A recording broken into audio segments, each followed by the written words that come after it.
Hi friends, నేను మీ MPR. ముందుగా 78వ స్వాతంత్ర దినోత్సవ శుభాకాంక్షలు.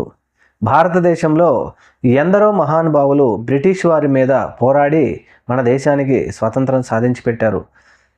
ఆగస్టు 15వ తేదీన దేశంలోని అన్ని రకాల వ్యక్తులు కావచ్చు, మతాలు కావచ్చు, నాయకులు కావచ్చు, అందరూ కూడా జాతీయ జెండాను ఎగరవేసి మనం స్వాతంత్రం గురించి స్మరించుకుంటూ ఉంటాం. స్త్రీ రాత్రి 12 గంటలకు ఒంటరిగా నడిచి వెళ్ళి వస్తేనే స్వాతంత్రం వచ్చినట్టు అని చెప్పారు అప్పట్లో.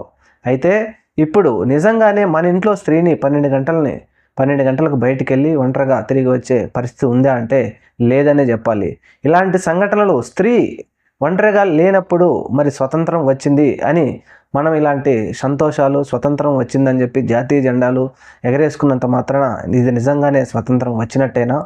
ఢిల్లీ నడిబొడ్డున స్త్రీలను హత్యాచారం చేసి చంపేస్తే నిర్భయ చట్టం తీసుకొచ్చినప్పటికీ, ఆంధ్రప్రదేశ్లో కొన్ని సంఘటనలు జరిగితే దిశ చట్టం తీసుకొచ్చినప్పటికీ, ఇలాంటి చట్టాలు మహిళల మీద జరుగుతున్న అత్యాచారాల గురించి ఎన్ని చట్టాలు తీసుకొచ్చినప్పటికీ ఈ అత్యాచారాలు మహిళల మీద ఆగటం లేదు.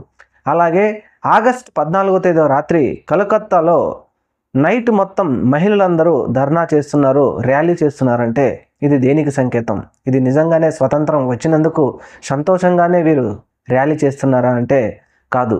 ఒక మహిళా డాక్టర్ చదువుకున్నటువంటి ఒక విద్యార్థిని కొంతమంది వారు అత్యాచారం చేస్తే ఆవిడ చనిపోయినందుకు నిరసనగాను వీరందరూ ఆగస్టు 14వ తేదీ ధర్నా చేస్తున్నారు. ఈ సందర్భంగా దేశ ప్రజలందరూ దీనిని గమనిస్తారని.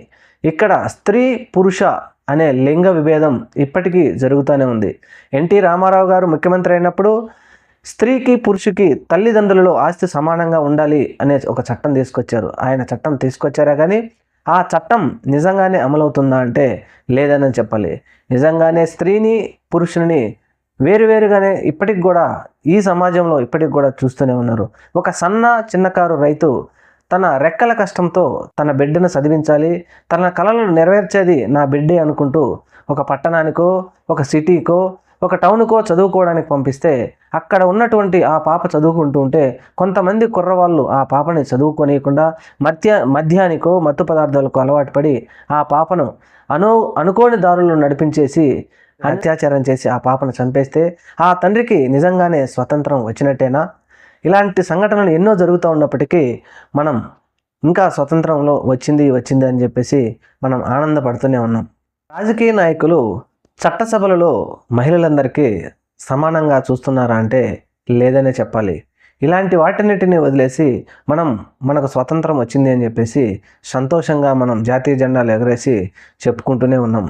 అయినప్పటికీ ఎవరో కొంతమంది కొద్దిమంది నాయకులు వచ్చేసి సామాజిక న్యాయం రావాలి, స్త్రీలందరికీ చట్టసభల్లో సమానంగా హక్కు ఇవ్వాలి అని చెప్పేసి వారికి వచ్చిన అధికారంతో 5 సంవత్సరాలు వారు పాటుపడి ఆ సమన్వయం కోసం వారు కష్టపడితే 5 సంవత్సరాల తర్వాత ప్రజలే వారిని మీరు వద్దు, ఇలాంటిది కరెక్ట్ కాదు అంటూ స్త్రీ పురుషునికి మధ్య భేదం ఇప్పటికీ చూస్తూనే ఉన్నారు.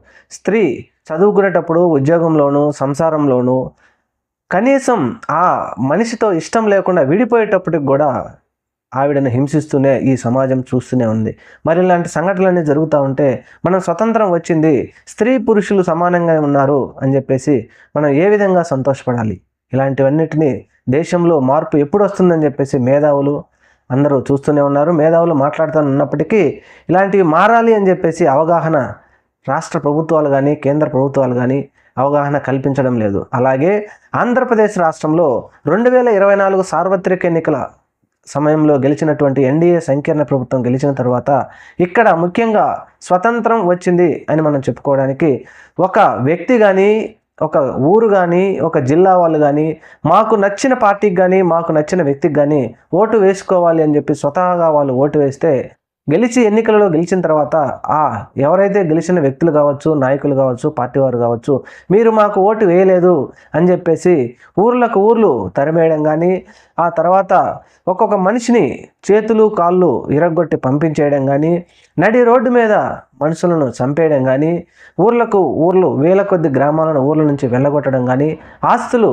పగలగొట్టడం కానీ, ప్రభుత్వ ఆస్తులు పగలగొట్టడం కానీ, ప్రైవేటు ఆస్తులు పగలగొట్టడం కానీ, ప్రస్తుతం రాజకీయ నాయకులే నిలబడి బుల్డోజర్లతో ఇల్లు పగలగొట్టడం కానీ ఇలాంటి కార్యక్రమాలన్నీ జరుగుతూ ఉన్నప్పుడు రాష్ట్రంలోని రాష్ట్ర ప్రభుత్వం కానీ కేంద్రంలోని కేంద్ర ప్రభుత్వం కానీ నిమ్మకు నీరెత్తినట్టు చూస్తూనే ఉన్నాయి కానీ ఇది తప్పు అని చెప్పి ఎక్కడ ఎవరూ మాట్లాడలేదు. ఆ రాష్ట్రంలోని ఒక నాయకుడు దేశం నడిబొడ్డున నిరసన వ్యక్తం చేస్తే రాష్ట్ర ప్రభుత్వం కానీ కేంద్ర ప్రభుత్వం కానీ దాని గురించి కనీసం మాట్లాడకపోవడం, మరి ఇదేనా స్వాతంత్రం అంటే?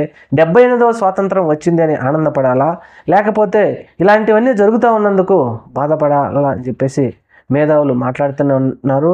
ఏది ఏమైనప్పటికీ ఒక వ్యక్తి బాధను మనం చూడలేకపోవడం, మనం ఒక్కరమే మన కింద మిగతా వాళ్ళందరూ బానిసలుగా ఉండాలని చూస్తున్నంత కాలం ఈ దేశంలో విభిన్న జాతుల వారు విభిన్న మతాల వారు ఉన్నారు. కానీ కేంద్రంలో ఉన్నటువంటి కేంద్ర ప్రభుత్వాలు హిందూ ముస్లిం లాంటివి సపరేట్ చేసి చూస్తూనే ఉన్నారు. మరి ఇలాంటివి సపరేట్ చూస్తే ఇది ఎలాగూ స్వతంత్రం అవుతుంది? ఇన్ని సంవత్సరాలు స్వతంత్రం వచ్చినప్పటికీ మనం ఆనందంగా లేరు. 130 కోట్ల మంది ప్రజలలో ఎంతమంది స్వతంత్రంగా బతకగలుగుతున్నారు? అలాగే స్త్రీ ఎంతవరకు విజయం సాధించగలిగింది? ఎక్కడో స్త్రీ విజయం సాధించలేదు అని చెప్పలేము మనం. ఎక్కడో 100కో కోటికో ఒకరు అభివృద్ధి చెందారు, ఒకరు ఉద్యోగాలు సాధించారు, వారు సంసార జీవితంలో మంచిగా ఎదిగారని చెప్పొచ్చు. కానీ 100కు 10 మంది స్త్రీలు అలా ఎదిగితే మంచిది కాదు. 100కు 100 మందిని మనం ఎదగడానికి ప్రోత్సహిస్తే అది ముఖ్యంగా స్వతంత్రం సాధించినట్టు.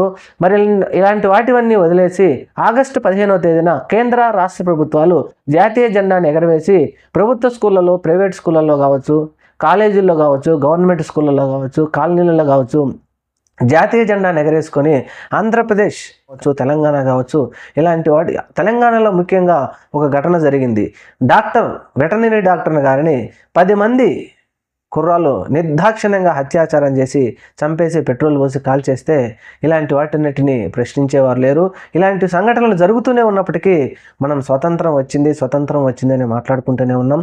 కానీ ఇవన్నీ మారటం లేదు అని చెప్పడానికి లేదు. కానీ ప్రభుత్వాలు ఎప్పటికప్పటికి చట్టాలు చేస్తున్నప్పటికీ పురుషులలో మార్పు రావడం లేదు. ఈ పురుషులలో మార్పు రావడానికి ప్రభుత్వాలు ఏమైనా అవగాహన కల్పిస్తుందా లేదా అనేది చూడాలి.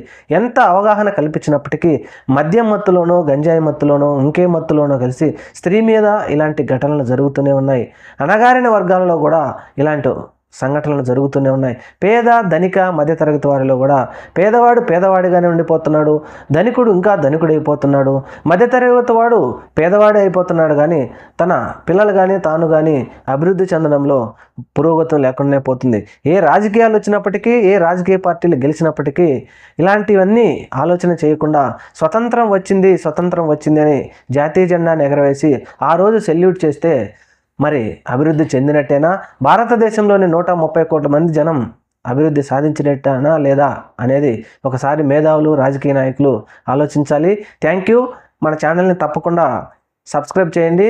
మరొకసారి 78వ స్వాతంత్ర శుభాకాంక్షలు.